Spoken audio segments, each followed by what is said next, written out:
Commander Zekthor stood in the center of the great hall. His legs shook. His three eyes moved nervously across the room, looking at the hundreds of alien faces staring back at him. The Galactic Council chamber was the largest room he had ever seen.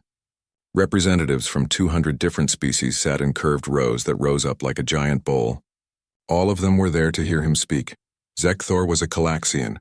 His people were warriors. They had conquered 43 star systems in the last 300 years.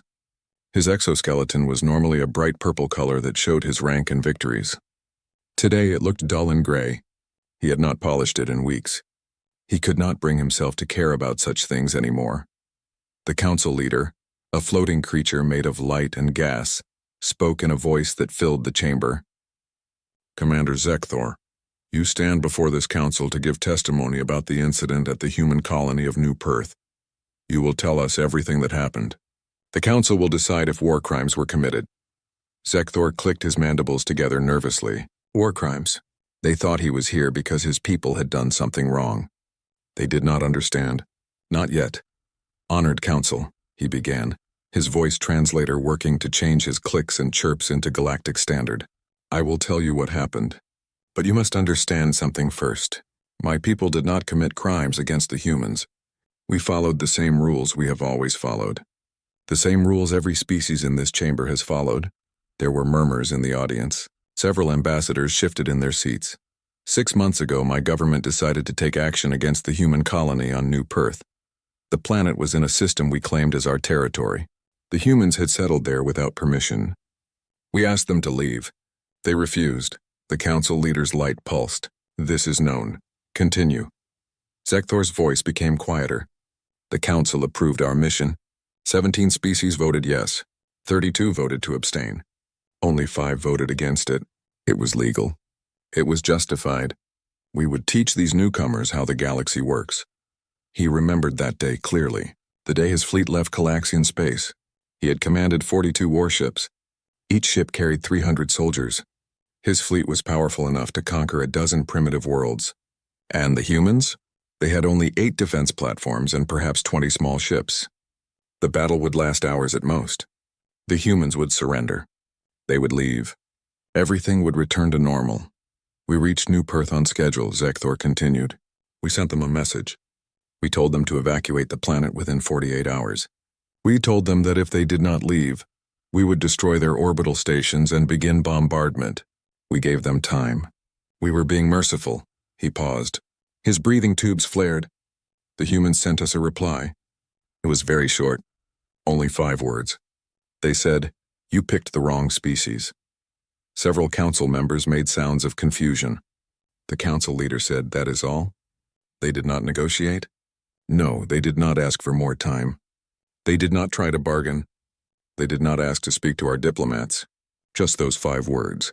Zekthor's legs shook harder now. He had to lock his joints to keep from falling. We thought it was bravado. Empty threats from a species that did not understand their situation. We had seen it before. Young species always think they are special. They always think they can fight against the established order. They learn.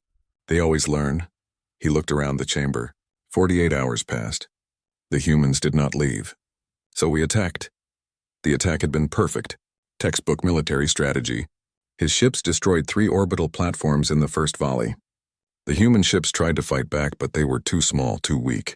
Within 6 hours, all 8 platforms were destroyed. 14 of the human ships were debris. The remaining 6 had fled into deep space. We sent ground troops to the major cities, Zekthor said.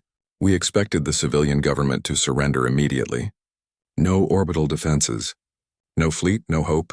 Every species surrenders at this point. His voice became very quiet. The entire chamber had to strain to hear him. The humans did not surrender. He remembered the first reports from the surface. His soldiers landing in the capital city. They had expected crowds of frightened humans waving white flags. Instead, they found empty streets. Then the shooting started. The humans fought us from the buildings, from underground, from places we did not expect. When we destroyed a building, they moved to another one. When we killed their soldiers, civilians picked up the weapons and continued fighting. Zekthor's 3 eyes closed. He saw it again in his mind. The bodies. So many bodies. Both human and Calaxian. We captured several humans in the first week. We questioned them. We told them their situation was hopeless. We told them to tell their leaders to surrender. Do you know what they said? The chamber was silent. They laughed. They looked at us with their two eyes and they laughed. One of them said something that our translators had trouble with. He said, "You guys really don't know who you're messing with, do you?" Zekthor opened his eyes. We did not understand. We had 42 warships. We had 12,000 soldiers on the ground. We controlled the sky. We controlled the space around the planet. How could they laugh? He moved slightly and his exoskeleton made a clicking sound that echoed in the quiet chamber. Then the human reinforcements arrived. The memory made his blood run cold even now. His fleet had detected them too late. 27 human warships dropped out of faster-than-light travel, right on the edge of the system. They were not elegant ships. They were not beautiful. They looked like pieces of metal that had been welded together with only one purpose, to kill. We tried to engage them. We moved our fleet to intercept, but the human ships did not fight the way we expected. They did not follow the normal rules of engagement. They attacked our supply ships first, then our communication relay. Then they did something we have never seen before. Zekthor looked directly at the council leader. They hacked our fleet network. In the middle of a battle, human programmers broke through our security systems. Suddenly our ships could not talk to each other. Our targeting systems were compromised. Some ships received false orders. He paused. That is when we understood our mistake. Humans are not just warriors. They are not just soldiers. They are survivors. And survivors fight with every tool they have. Every weapon. Every advantage. Every dirty trick. The council chamber remained silent. Zekthor could see the concern on many faces. Some species had started recording his testimony. Others were sending urgent messages to their homeworlds. The battle lasted for 3 days, he said. At the end, I had 29 ships left. The humans had 23. But here is what you must understand. Here is what changed everything. He stepped forward slightly. We expected the humans to accept a ceasefire. We had fought well. They had fought well. It was time to negotiate. It was time to find a diplomatic solution like civilized species. His voice cracked. The humans did not want a ceasefire. They wanted victory. Total victory. And they were just getting started. Zekthor took a moment to collect himself. His breathing tubes were working hard. He could feel every eye in the chamber watching him. The council leader gestured for him to continue. I need to explain something about my species, Zekthor said. Calaxians evolved on a peaceful world. Our predators were small. Our prey was abundant. We developed intelligence not because we needed to survive, but because we had the luxury to think. War for us is about honor. It is about rules. It is about knowing when you have lost and accepting defeat with dignity. He looked around the chamber. How many species here evolved the same way? How many of you come from worlds where survival was certain, where food was easy to find, where the most dangerous thing you faced was another member of your own species? Many heads nodded. Many beings showed signs of agreement. Humans are not like us, Zekthor said quietly. I did not understand this until it was too late. He remembered the files his intelligence officers had shown him. Reports about Earth, the human homeworld. At first, the reports had seemed wrong. The numbers did not make sense. Earth is a death world, he said. Do you know what that means? It is a classification for planets that are actively hostile to life. The temperature swings are extreme. The weather can kill. The geology is unstable. And the life forms, Zekthor's voice trailed off. He composed himself and continued. On Earth, almost everything is trying to kill everything else. The plants have poisons. The animals have teeth, claws, venom, and instincts for murder. Even the smallest creatures can be deadly. Humans call them bacteria and viruses. They are so small you cannot see them, but they kill millions of humans every year. Several council members made sounds of disbelief. Humans evolved on this world. They were prey animals first. Large predators hunted them. So humans learned to run. They can run for hours without stopping. No other species in the galaxy has this ability. We call it persistence hunting. A human can chase an animal until the animal dies from exhaustion. Zekthor clicked his mandibles. But humans did not stay prey. They learned to make tools. They learned to work together. They learned to hunt the hunters. Within a few thousand generations, humans went from being food to being the most dangerous predator on their planet. He paced slightly, his legs clicking on the floor. I learned all of this too late. After the battle started, my intelligence officers gave me reports about human psychology, about how their minds work. It was terrifying. The memories came flooding back, reading those reports in his command ship, feeling his confidence disappear with every page. Humans have something they call fight-or-flight response. When they face danger, their bodies flood with chemicals. These chemicals make them stronger, faster, and they feel less pain. But here's the important part. Humans can choose. They can choose to run or they can choose to fight. And humans almost always choose to fight. Zekthor stopped pacing. On New Perth, we gave them every reason to run. We destroyed their defenses. We killed their soldiers.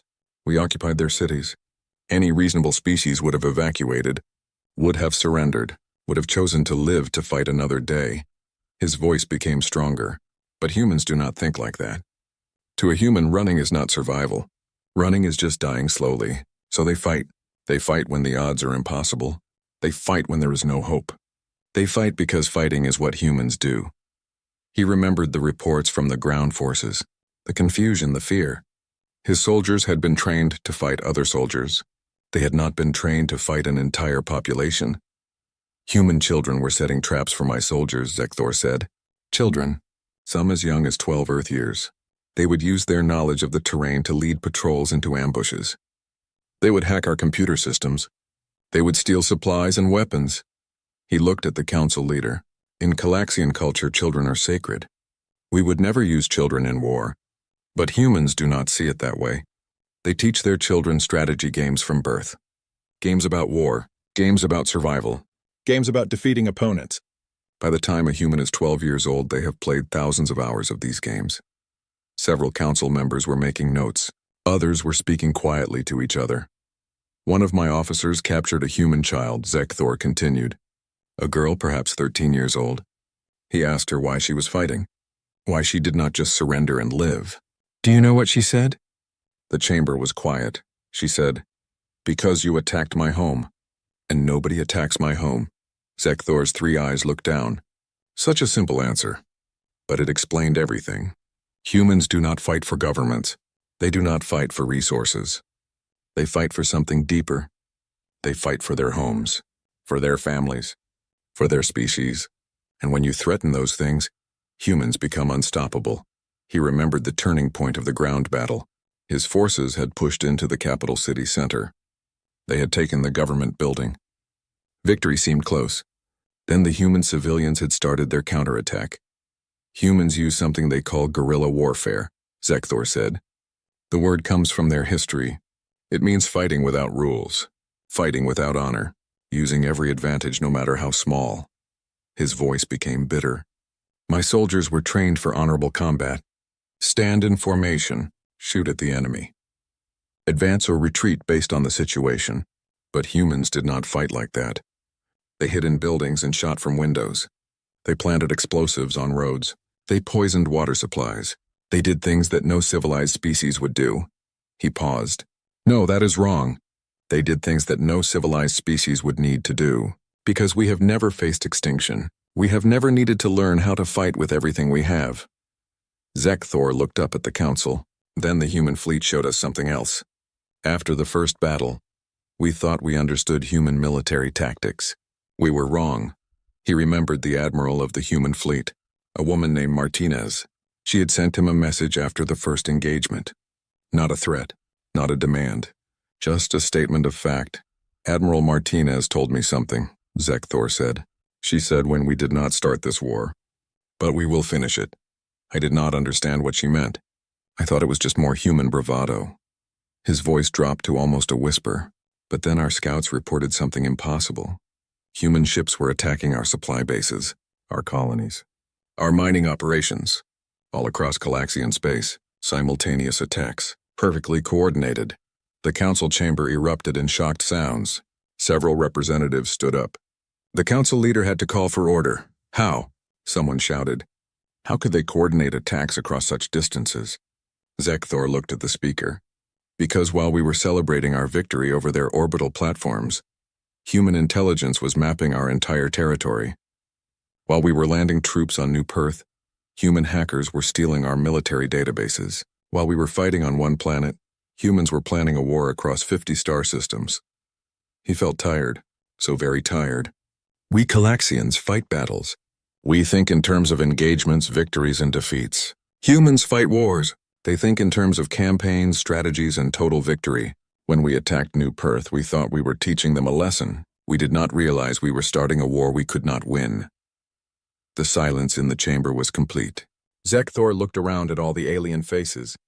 They were starting to understand, starting to see the truth, but they did not know the worst parts yet. Those would come later in his testimony. The council leader called for a brief recess. Zekthor stood alone in the center of the chamber, drinking water and trying to calm his nerves. Several council members approached him during the break. They asked questions. They wanted to know details. He answered mechanically, his mind still trapped in the memories of those terrible weeks. When the session resumed, Zekthor felt even worse. His exoskeleton ached, his eyes burned. But he had to continue. The galaxy needed to know the truth. The human counterattack began on the 15th day, he said. We controlled New Perth. We had forced the human fleet to retreat. We were consolidating our position and preparing to negotiate from strength. Everything was going according to our plan. He paused. Except humans do not care about our plans. Zekthor remembered the moment everything changed. He had been in his command ship reviewing reports. Then the alarm started. Every alarm. All at once. 23 Calaxian military installations were attacked simultaneously, he said. Supply depots, fuel refineries, weapons factories, communication hubs, ship repair stations, all across our empire, all at the same time. The chamber filled with whispered conversations. The council leader raised a tentacle for silence. At first we thought it was impossible, Zekthor continued. Our military bases were spread across 20 light years. The coordination required for such an attack should have taken months to plan. Months we did not give them.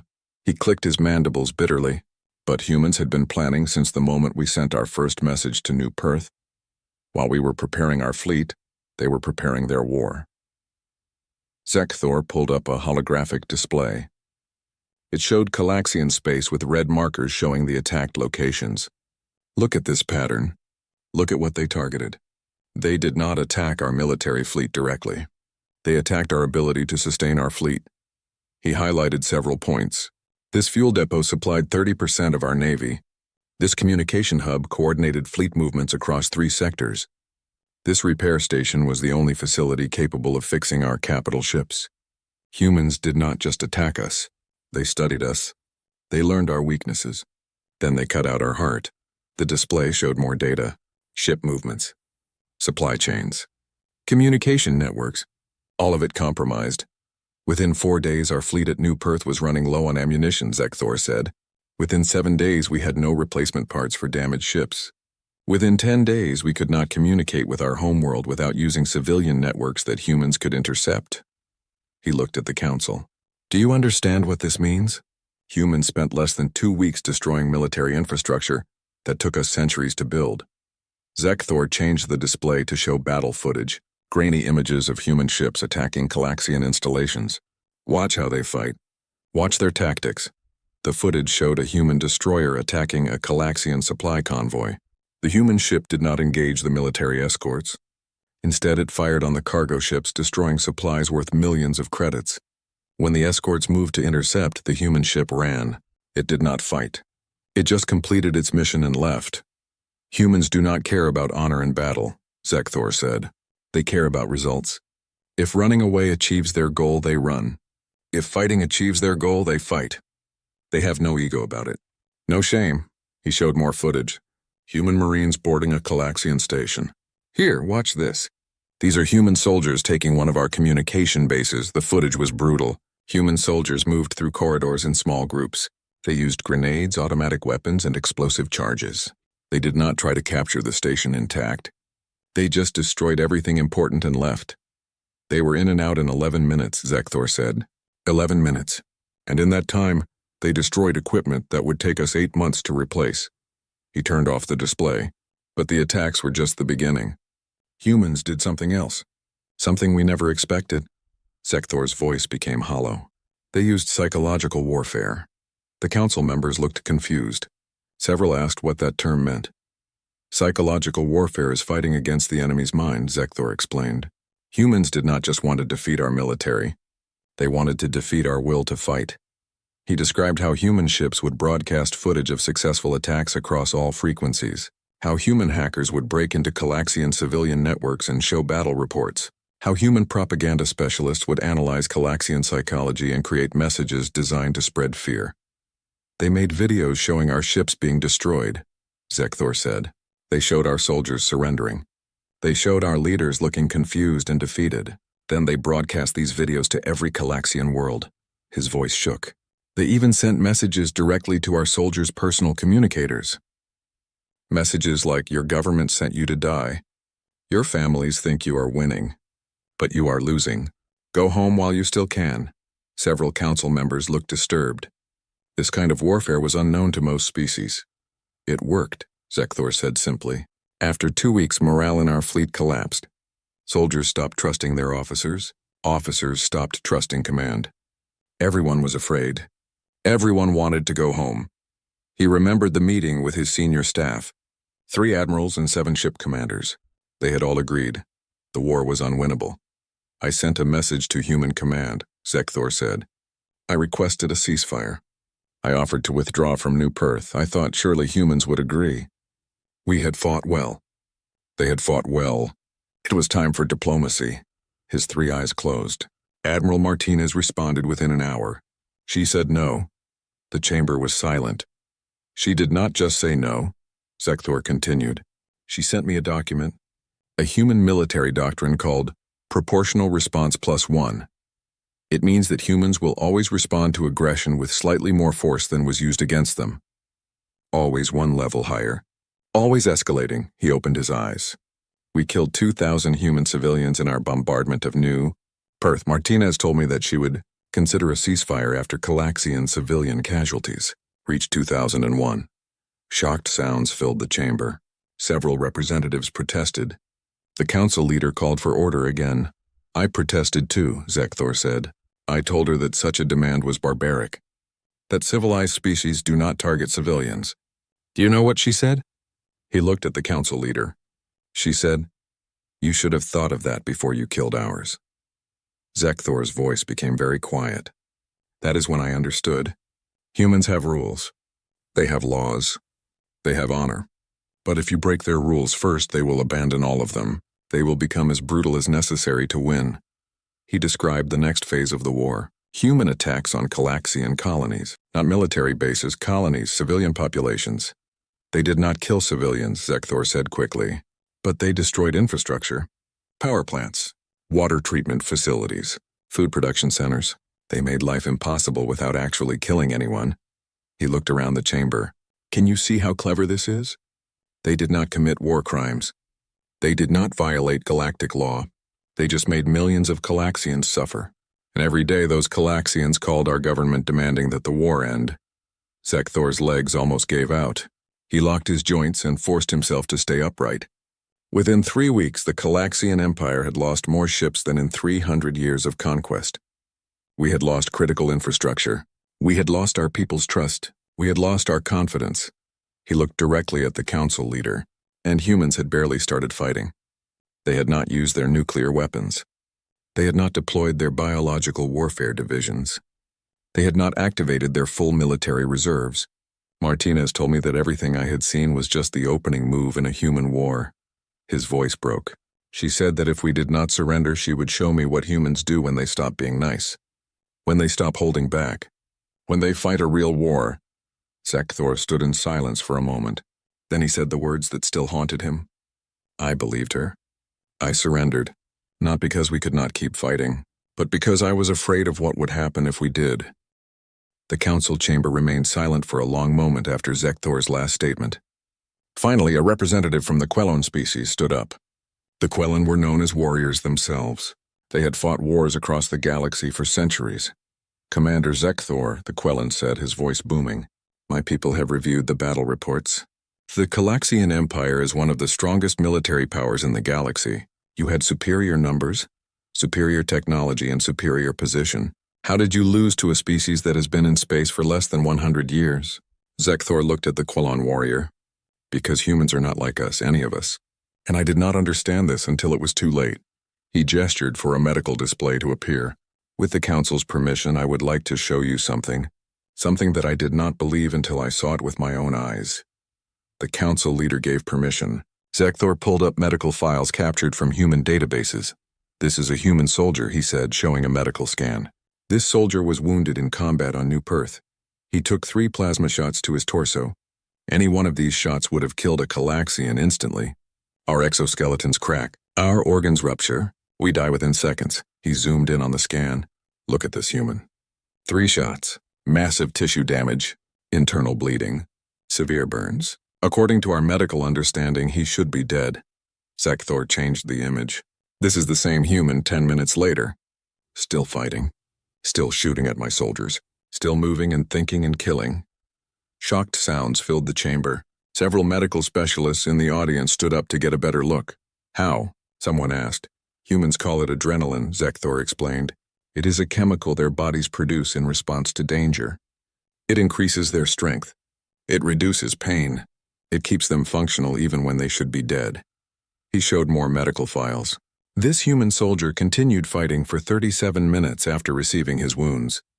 He killed 6 of my soldiers during that time. He only stopped when he physically could not move anymore, and even then he survived. Human medics saved him. Zekthor looked around the chamber. Do you understand? A human can take damage that would kill any of us and continue fighting, not for seconds, for minutes. Sometimes for hours. He pulled up more files. Here is another case. A human pilot. His ship was hit. The cockpit lost pressure. The temperature dropped to near absolute zero. He had no heat, no oxygen. By all logic, he should have died immediately. The image showed a human in a damaged cockpit, frost covering his face. He survived for 14 minutes. 14 minutes in hard vacuum and extreme cold. When rescue ships found him, he was clinically dead. His heart had stopped. His brain had no oxygen. Zekthor paused.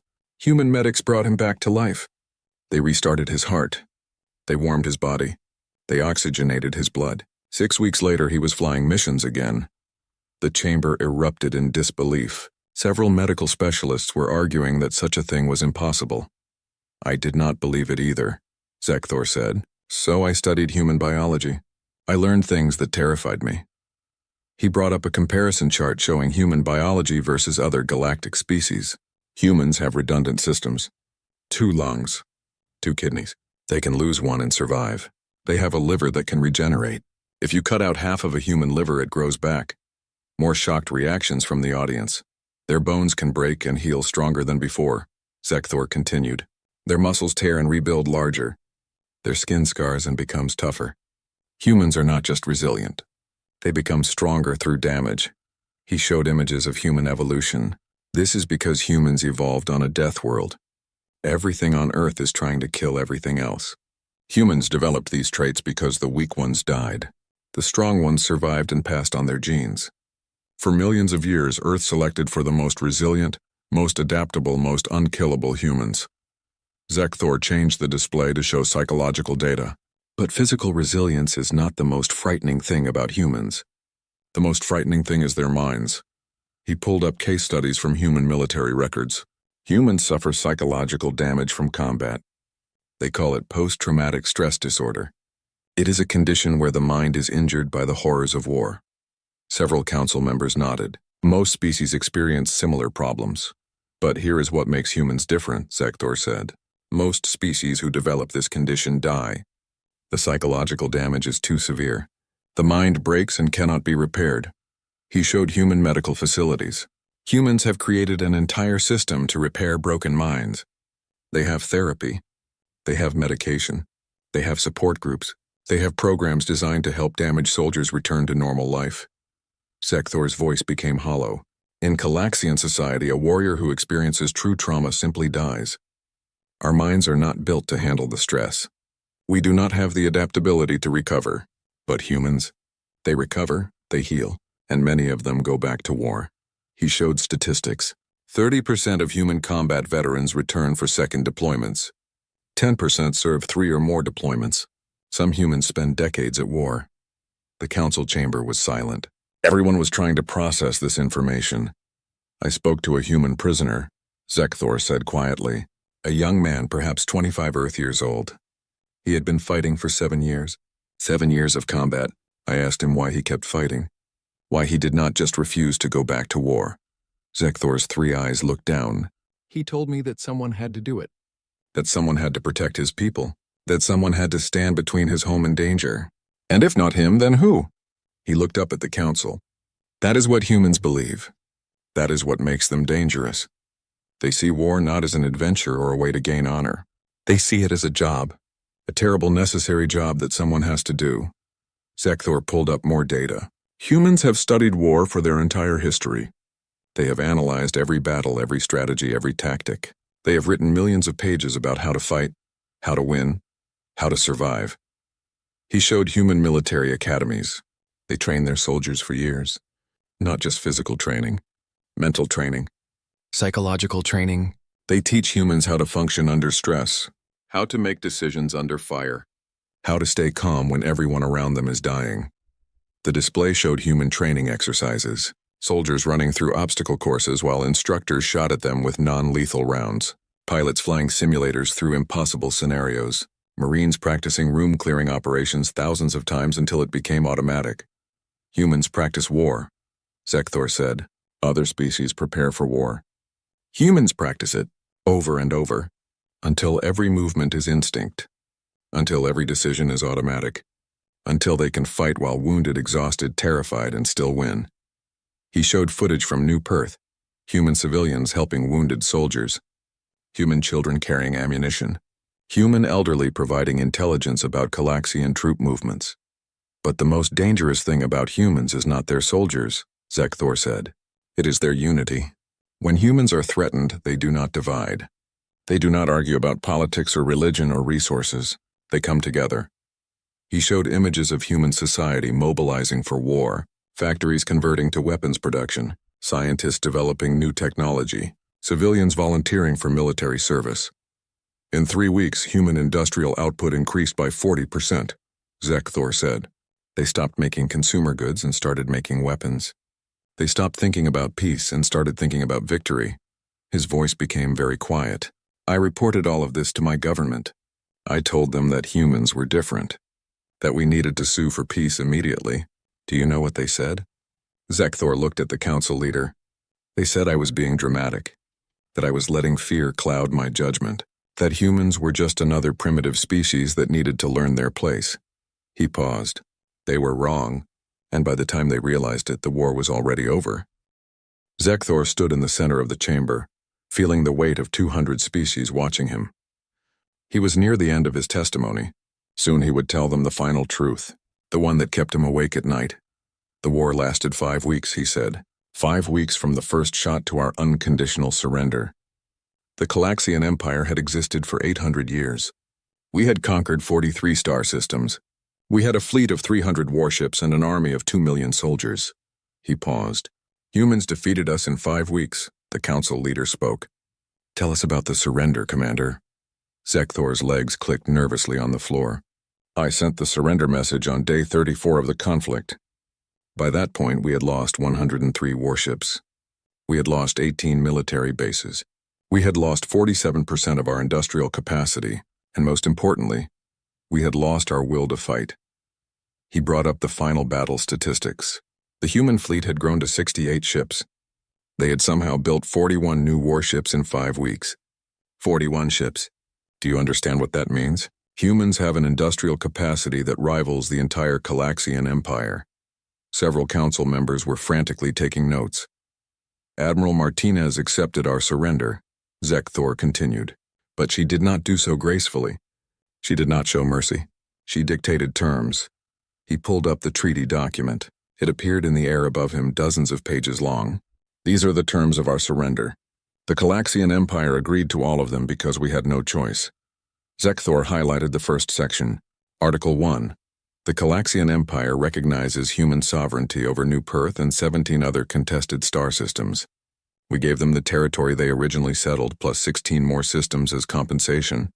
He moved to the next section. Article 2. The Calaxian Empire will pay war reparations totaling 8 trillion credits over the next 20 years. This represents approximately 15% of our annual economic output. Several council members gasped at the number. Article 3, Zekthor continued.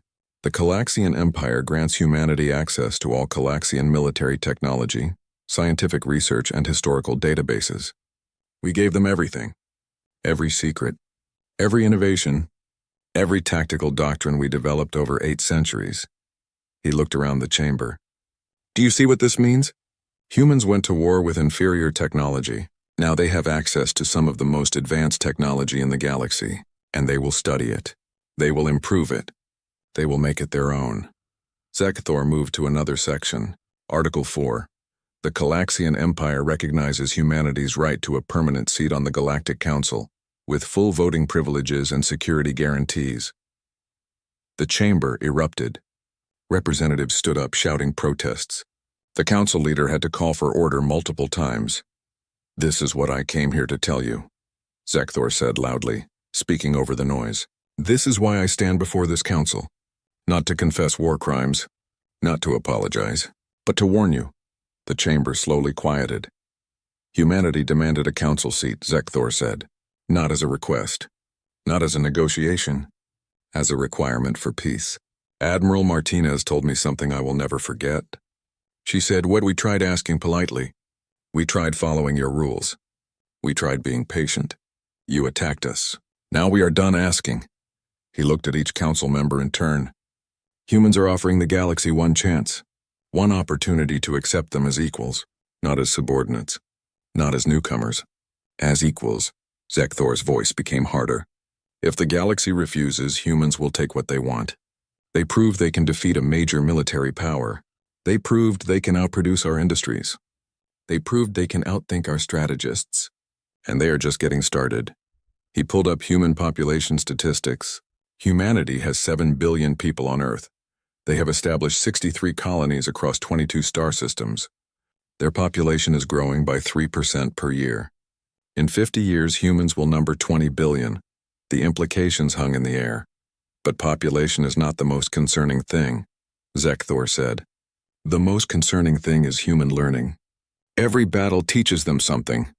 Every conflict makes them smarter. Every enemy gives them new ideas.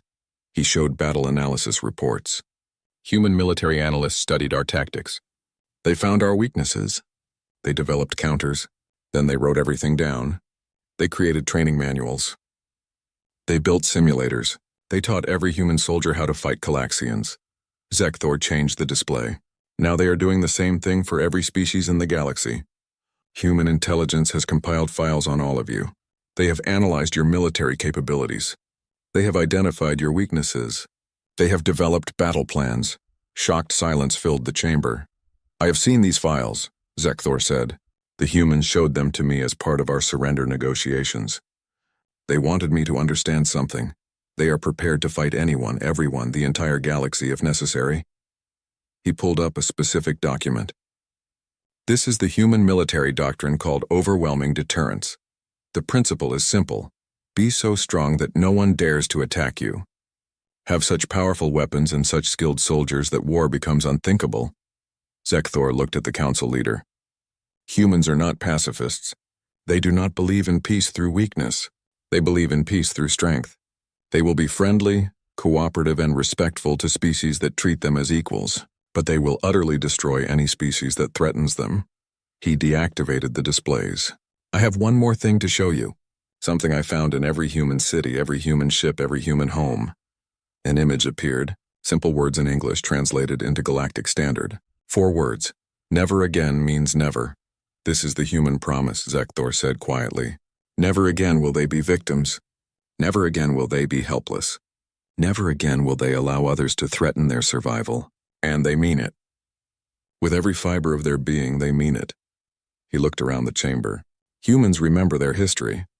They remember when they were divided. When they fought each other. When they nearly destroyed themselves with nuclear weapons. They remember the horrors of their world wars, their genocides, their atrocities. His voice became softer, and they decided never again. They unified. They went to space. They built a society dedicated to preventing extinction. Everything they do, everything they build, everything they fight for is about survival. Zekthor's three eyes looked at each council member. So here is my warning. Here is what I came to tell you. Humanity is offering peace. They are offering cooperation. They are offering to join the galactic community as partners.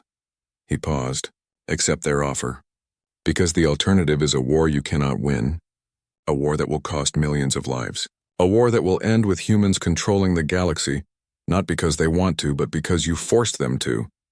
The chamber was completely silent. Zekthor could see fear on many faces, understanding on others. Some representatives looked angry. Some looked thoughtful.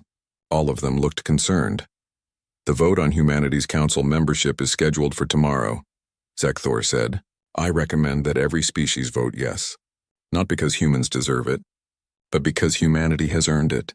They earned it by defeating us, by proving they can fight and win, by showing that they are not prey, not subordinates, not inferiors.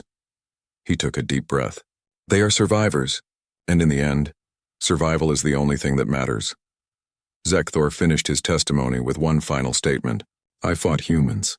I lost, I surrendered, and now I live with the knowledge that my species started a war we could not finish. Do not make the same mistake. Do not test humanity's patience. Do not assume they are weak. Do not think you can defeat them. His voice dropped to a whisper that somehow carried through the entire chamber. Because if you do, you will learn what I learned. You will feel what I felt. You will understand what it means to fight humans in war. He looked up at the council leader. And by then it will be too late. The council leader nodded slowly. Thank you, Commander Zekthor. Your testimony is complete. This council will adjourn until tomorrow, when we will vote on the question of human membership. As Zekthor left the chamber, he heard the representatives beginning to argue. Some wanted to accept humans immediately. Some wanted to reject them. Some wanted more time to think. But Zekthor knew the truth. The vote tomorrow was not about whether to let humans join the council. It was about whether the galaxy would accept the new reality. Humanity was here to stay. And nothing in the galaxy could stop them. He walked through the corridors of the council building, his legs clicking on the polished floor. Tomorrow the galaxy would make a choice, and Zekthor prayed they would choose wisely, because he had seen what humans do when cornered. He had seen their determination, their resilience, their absolute refusal to accept defeat, and he never wanted to see it again.